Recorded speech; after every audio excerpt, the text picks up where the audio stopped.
Typically at these things, you'll prepare jokes for the other people in the roasters panel. I didn't do that because I don't know who any of them are, with the exception of Walt Belcher. Walt Belcher, one of the most prolific, well-respected journalists in the history of Tampa Bay journalism. I'm genuinely excited to be here with him tonight.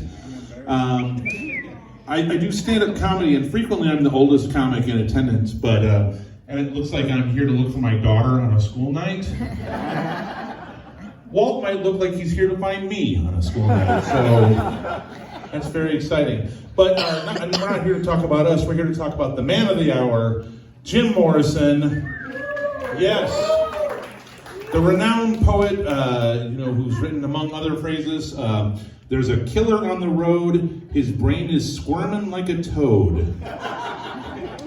Because I guess Luther Campbell of Two Live Crew is still alive and not eligible to be roasted yet. But Jim, I'm just going to come out and say it. I don't care for men in leather pants, man. It doesn't do anything. I think it's a ridiculous look for a grown man. I'm a Prince fan, so unless you've got some pants with the ass cheeks cut out, I can't take you seriously. So let's see. Jim, due to your poetic lyrics, distinctive voice, wild personality, performances, and the dramatic circumstances surrounding your life and early death, oops, spoiler alert, you're regarded by both music critics and fans as one of the most iconic and influential frontmen in rock music history. You're so beloved that Tiffany actually received complaints about this event prior to it happening. And I'll read one of these, and this is true. This gentleman wrote in and said, "I'm sure Jim would be thrilled about his legacy being roasted by a bunch of hacks and wannabe writers and comics, while an unknown improv actor pretends to be stoned in leather pants for a few hours." Talk about a spoiler alert. But at least you died doing what you love, being stoned in Paris. So, Brian Jones, Jimi Hendrix, Janis Joplin, Kurt Cobain, and Amy Winehouse are all talented artists who died at the age of 27. So you have one thing in common with some talented artists. So there's that. Val Kilmer, who played you in Oliver Stone's biopic, The Doors, looks at your body and wishes he died at 27. You either, what's the quote from the Batman movie? It's you either die the hero or you live long enough to become the village inn. So Val can't join us tonight either. I'm sorry. Since your death, your fame has endured, and you regarded as one of the pop culture's most rebellious and oft displayed icons, representing the generation gap and youth counterculture, which is impressive considering you got a B in a philosophy of protest class at Florida State. Not exactly a bastion of, that kind of thing. So,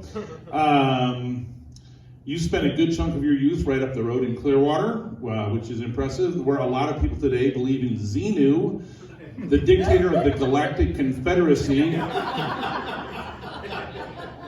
who brought billions of his people to Earth in a spacecraft 75 million years ago, stacked them around volcanoes, and killed them with hydrogen bombs. Hard to believe a place like that would spawn a lizard king. I heard a song the other day with a keyboard intro, and I got excited, and I thought, oh good, Ray Charles. And then I listened a little bit longer, and I'm like, oh, it's The Doors. I heard it in my car on the way in to see The Irishman, which is a 3-hour-long movie, and when the movie was over, I got back in my car, and the song was almost over. Songs are too long, man, they're too long. No song should be longer than American Pie twice and Hey Jude with all the na-na-na-na-na. It's enough music from you is what I'm saying.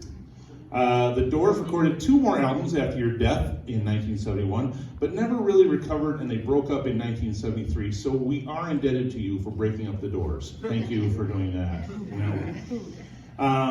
At the time of your death, there were at least 3 unsettled paternity actions pending, and which indicates that if the music thing hadn't worked out, you might have been a fine professional athlete. Although you went to Florida State, so maybe not. So, my name is Clark Brooks. Thank you for joining us here tonight. I'm sure there's more mean things to say about Jim. Please welcome back your host, Tiffany.